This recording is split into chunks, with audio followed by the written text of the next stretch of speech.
Hey, sisters, Anthony and Rose. One of the biggest things that we're asked here on our channel is how do I make my turns better? I'm hearing I'm getting dizzy, like I'm getting off balance, whatever. What can I do to make my turns better? And so we want to give you guys something that you can actually do that's guaranteed to make your turns better, like a process, like a drill, like something you can practice and on your own. Feel better and confident. Like, you won't need a partner. We're going to give you guys a series of things that you can do, that you can practice at home, in your living room, in your hallway, whatever it is, that's guaranteed to make your turns better, okay? Bear with us, stick to the end, because there's a process that starts from here and goes to here. So guys, one thing that's guaranteed, if you're gonna do country dance, you're gonna be turning and spinning a lot. When I say you're gonna be turning and spinning a lot, I'm saying she's gonna be turning and spinning a lot, he's gonna be turning her. So we have two different processes, but at the same time, leaders, you need to be able to turn too, because you're gonna do it some too. So if I started over here, a lot of people will see like Rose turning and she's doing all these multiple turns, and there's so many different things that we could talk about here, but it's always like, oh, how do you not get dizzy? Okay, there's obviously the fact that like if you do this a lot, you kind of build up a tolerance to it, but what can we do? Like I'm gonna give you guys things. like little stages that you can do along the way to practice right now. Okay, so we're gonna start with step one. Guys, step one is really, really silly, but you'd be actually surprised at how many people can't do this. Stand on one foot, right? If you can't stand on one foot, you can't turn around one foot, right? That's just guaranteed. Turning is just gonna make things more complicated. So here's the thing, the way that your mind learns things and the way your body learns things is completely different. So if you're having trouble standing on one foot, the way to practice that is not to consciously stand on one foot. It is literally to get your mind on something else. Watch TV, read a book, like do something and stand on one foot while not being conscious of it. So we think that if you concentrate, if you try to breathe normally, you're not gonna be able to breathe normally, right? So what you gotta do is stand on one foot while not paying attention to it, let your body learn. I know that seems simple. I would actually make it a habit when I first started turning, and I would brush my teeth, and I would actually just stand on one foot, and every morning it would get more used to it. Yeah, she actually did that. So stand on one foot while distracting yourself and doing other things. I know that seems simple, it seems so basic, and a lot of you guys, of course, so I can stand on one foot, but you should be surprised how many people can't. And you also want to know that you can do this without having to try to. Guys, we're ramping it up one step at a time. So stage two is actually turning around one foot. So if you can stand on one foot, what we want to do is be able to actually keep our center, our body over that foot while turning around it. So we're going to do this in increments, like the right gradient, if you will. So if I'm facing this wall, the way I'm going to start is I'm going to put all of my weight on that right foot, and I'm going to turn 1/4 of a turn. Right? I'm just gonna stay. I'm not gonna put that foot down. I'm gonna keep it behind me, but I'm actually just gonna turn 1/4. Now, once you can turn 1/4 comfortably around that foot, you wanna be able to turn half. You're just giving yourself more momentum to turn half. Now, if you can do then half, you wanna be able to turn all the way around that one foot and just kind of build your way up. Balance is only lost in one way, is if your body, your blocks of weight are not over top of the foot you're standing on. So if I'm standing here like this and I've got my hands in this position, I can do that, but if I do this, my weight is not actually all the way around the body, it's not evenly balanced. So what we gotta do here is stand on that foot and actually just keep our weight on that foot, keep our blocks of weight vertical, and turn quarters, turn half, turn whole. And now you do also want to be able to practice that in both directions. So if I got my right foot forward, I want to turn to the right, then I want to put my left foot forward and do the same thing and turn to the left, because you're going to be turning both directions. All right guys, stage three is to turn to the left around the right foot and turn to the right around the left foot. Let me say that again. What we did a minute ago was put my right foot forward and turn to the right. What I want to be able to do now is be on my left foot, which is back. My right foot is, I'm still in the same position that I was in, but my weight is over the left foot, and I still want to turn to my right. My nose goes to my right shoulder. So I want to turn to the right around the left foot.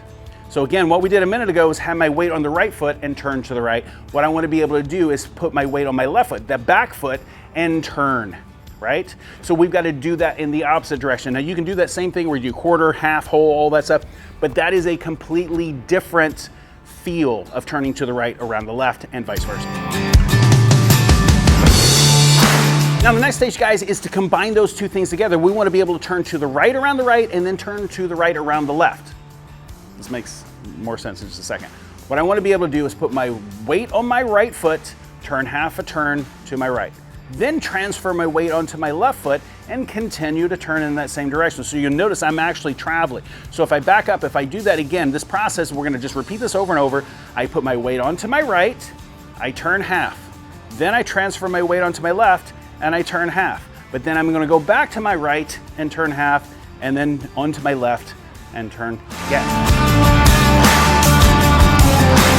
See guys, the secret is that weight changes and rotations are separate and they happen tick-tock, back and forth. They don't happen at the same time. We're gonna step, rotate, or step, turn, step, turn. So if you watch this again, you have step, turn, step, turn. I'm not gonna do all of this. I have to practice in that order to get my body used to doing things in that order. So the next stage is to actually combine those things into not separate momentums, but one consistent momentum. So what we've done on that last stage was step, turn, step, turn. That is 2 separate momentums. I want to have one momentum, but still do the parts in that order. It's going to look like this. It's going to be step, turn, right? Here's what you got to watch out for here. And this is the part you're going to mess up. This is the part that's going to be hard. I have weight change, rotation, weight change, rotation. Tick tock, tick tock. I'm not going to have weight change, rotation, weight change, rotation, weight change. Let me show you. My weight on this drill is back and on my left foot. What I'm going to do is I'm going to start in this position, no weight on my forward foot. I'm going to do a full rotation. Then I'm going to end up in this same position. So if you watch this, I'm going to end up with my weight still back on that left foot. Here's what you're going to mess up, right? Everybody messes this up, so don't worry about it. They're going to get in this position where my weight's back on my left foot. I'm going to turn, and when I finish, my weight's going to end up on the forward foot. And we don't want that. That is the next piece. What we want to be able to do is do this so that I can end up with my weight on the back foot. My weight is still back, so that I can then repeat that again with a weight change, turn, rotation, all that stuff. Weight still on the back. Probably going to have to practice that, but that's really, really important. Because what happens when you dance, when you're turning, you have separate momentums. Each full rotation is a separate oomph, if you will, okay? So what's going to happen is we're going to have a turn, and then we have a turn.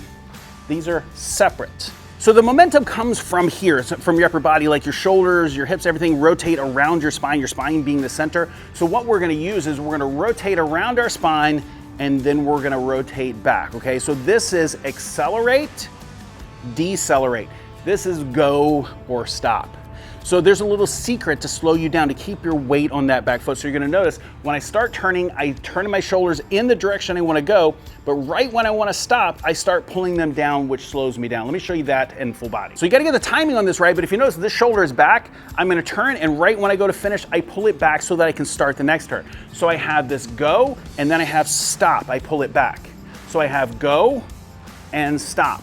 That moving the shoulders in that direction was what accelerates me, and right when I go to finish, I pull it back, which slows me down. Let me show you what that looks like with a partner. So if you watch Rose and I do this together, she's facing forward, she's gonna do a full rotation, her weight's on her back foot, she's gonna turn all the way around, and her weight is still on her back foot. And then we have another turn, boom, okay? So that's what that looks like if you did it and broke it down into pieces. What it looks like when you're watching somebody dance, it looks like it's this droning constant turn. So it looks like it's just constantly turning, but that is actually not what's happening. It is a series of tick, tick, tick, tick.